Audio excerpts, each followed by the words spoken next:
Here! cried Alice, quite forgetting in the flurry of the moment how large she had grown in the last few minutes.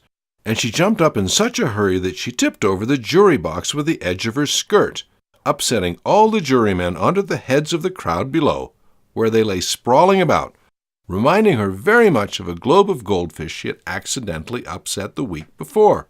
Oh, I beg your pardon, she exclaimed in a tone of great dismay, and began picking them up again as quickly as she could, for the accident of the goldfish kept running in her head, and she had a vague sort of idea that they must be collected at once and put back into the jury box, or they would die.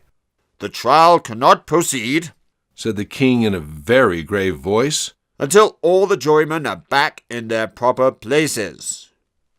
All," he repeated with great emphasis, looking hard at Alice as he said so. Alice looked at the jury box and saw that, in her haste, she had put the lizard in head downwards, and the poor little thing was waving its tail about in a melancholy way, being quite unable to move. She soon got it out again and put it right. Not that it signifies much, she said to herself. I should think it would be quite as much use in the trial one way up as the other. As soon as the jury had a little recovered from the shock of being upset, and their slates and pencils had been found and handed back to them, they set to work very diligently to write out a history of the accident, all except the lizard, who seemed too much overcome to do anything but sit with its mouth open, gazing up into the roof of the court. "What do you know about this business?" the king said to Alice. Nothing, said Alice. "Nothing whatever?" persisted the king. Nothing whatever, said Alice. "That's very important," the king said, turning to the jury. They were just beginning to write this down on their slates when the White Rabbit interrupted. "Unimportant, Your Majesty means, of course," he said in a very respectful tone, but frowning and making faces at him as he spoke. "Oh, unimportant. Of course, I meant," the king hastily said, and went on to himself in an undertone. "Important, unimportant, unimportant, important," as if he were trying which word sounded best. Some of the jury wrote down important, and some unimportant. Alice could see this, as she was near enough to look over their slates. But it doesn't matter a bit, she thought to herself. At this moment, the king, who had been for some time busily writing in his notebook, cackled out, "Ha! Silence!" and read out from his book. "Rule 42. All persons more than a mile high to leave the court." Everybody looked at Alice. I'm not a mile high, said Alice. "You are," said the king. "Nearly 2 miles high," added the queen. I shan't go at any rate, said Alice. Besides, that's not a regular rule. You invented it just now. "It's the oldest rule in the book," said the king. Then it ought to be number 1, said Alice. The king turned pale and shut his notebook hastily. Consider your verdict," he said to the jury in a low, trembling voice. "There's more evidence to come yet, please, Your Majesty," said the White Rabbit, jumping up in a great hurry. "This paper has just been picked up." "What's in it?" said the Queen. "I haven't opened it yet," said the White Rabbit. "but it seems to be a letter written by the prisoner to somebody." "It must have been that," said the king. "Unless it was written to nobody, which isn't usual, you know." "Who is it directed to?" said one of the jurymen. "It isn't directed at all," said the White Rabbit. "In fact, there's nothing written on the outside." He unfolded the paper as he spoke and added, "It isn't a letter after all. It's a set of verses." "Are they in the prisoner's handwriting?" asked another of the jurymen. "No, they're not," said the White Rabbit. "and that's the queerest thing about it." The jury all looked puzzled. "He must have imitated somebody else's hand," said the king. The jury all brightened up again. "Please, Your Majesty," said the knave. "I didn't write it, and they can't prove I did. There's no name signed at the end." "If you didn't sign it," said the king, That only makes the matter worse. You must have meant some mischief, or else you would have signed your name like an honest man. There was a general clapping of hands at this. It was the first really clever thing the king had said that day. That proves his guilt. Said the queen. It proves nothing of the sort. Said Alice. Why, you don't even know what they're about. Read them. Said the king. The White Rabbit put on his spectacles. Where shall I begin, please, your majesty? He asked. Begin at the beginning, The king said gravely. and go on until you come to the end. Then stop. These were the verses the White Rabbit read. They told me you had been to her, and mentioned me to him. She gave me a good character, but said I could not swim. He sent them word I had not gone. We know it to be true. If she should push the matter on, what would become of you? I gave her 1, they gave him 2. You gave us 3 or more. They all returned from him to you, though they were mine before. If I or she should chance to be involved in this affair, he trusts to you to set them free exactly as we were.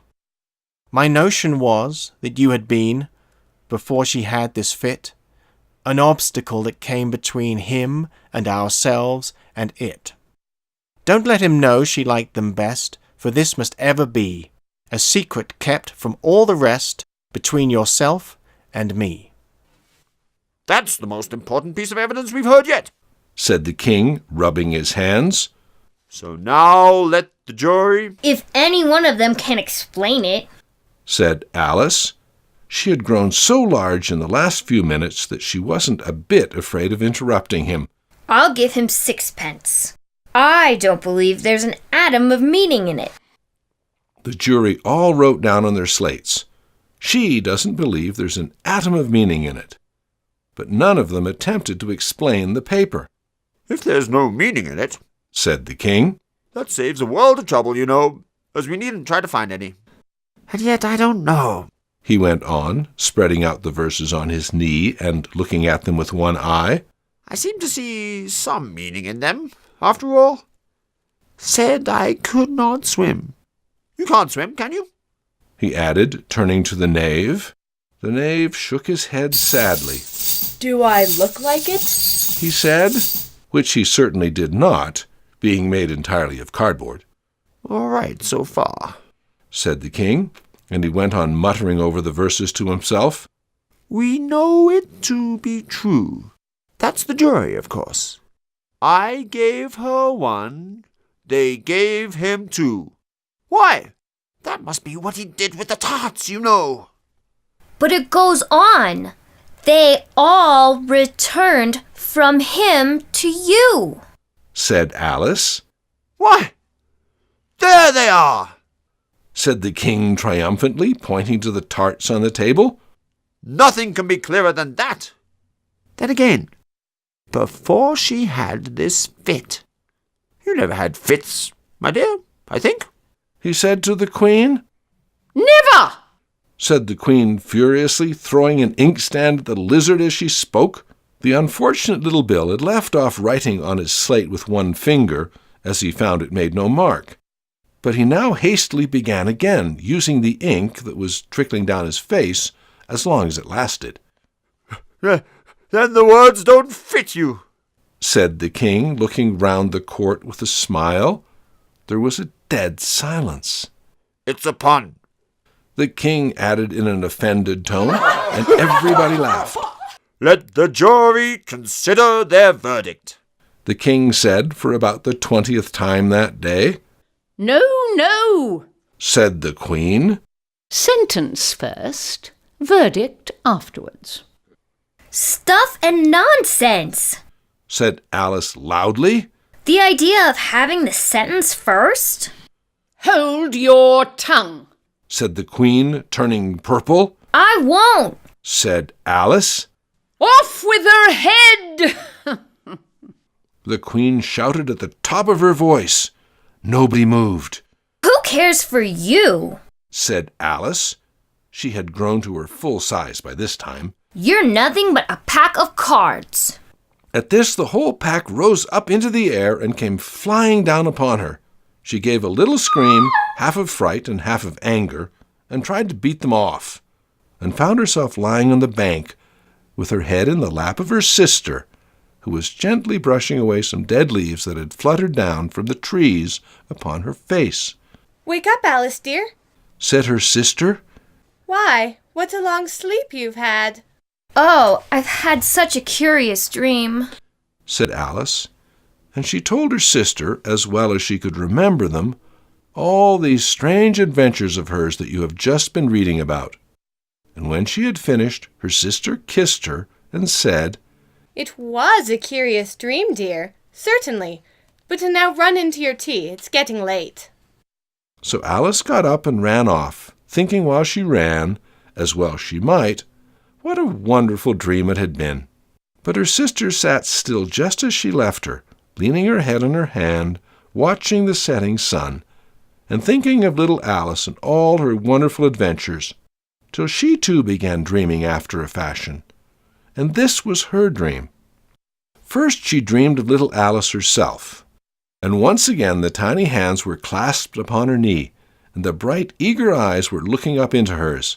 She could hear the very tones of her voice, and see that queer little toss of her head to keep back the wandering hair that would always get into her eyes. And still, as she listened, or seemed to listen, the whole place around her became alive with the strange creatures of her little sister's dream. The long grass rustled at her feet as the white rabbit hurried by. The frightened mouse splashed his way through the neighboring pool.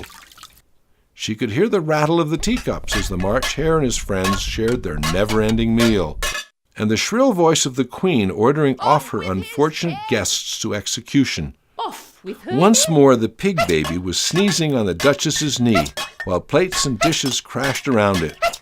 Once more the shriek of the griffin, the squeaking of the lizard's slate pencil, and the choking of the suppressed guinea pigs filled the air, mixed up with the distant songs of the miserable mock turtle. So she sat on with closed eyes, and half believed herself in Wonderland, though she knew she had but to open them again, and all would change to dull reality. The grass would only be rustling in the wind, and the pool rippling to the waving of the reeds. The rattling teacups would change to tinkling sheep bells, and the Queen's shrill cries to the voice of the shepherd boy. And the sneeze of the baby, the shriek of the griffin, and all the other queer noises would change, she knew, to the confused clamor of the busy farmyard, while the lowing of the cattle in the distance would take the place of the mock turtle's heavy sobs. Lastly, she pictured to herself how this same little sister of hers would, in the aftertime, be herself a grown woman, and how she would keep, through all her riper years, the simple and loving heart of her childhood, and how she would gather about her other little children and make their eyes bright and eager with many a strange tale, perhaps even with the dream of Wonderland of long ago. And how she would feel with all their simple sorrows, and find a pleasure in all their simple joys, remembering her own child life and the happy summer days.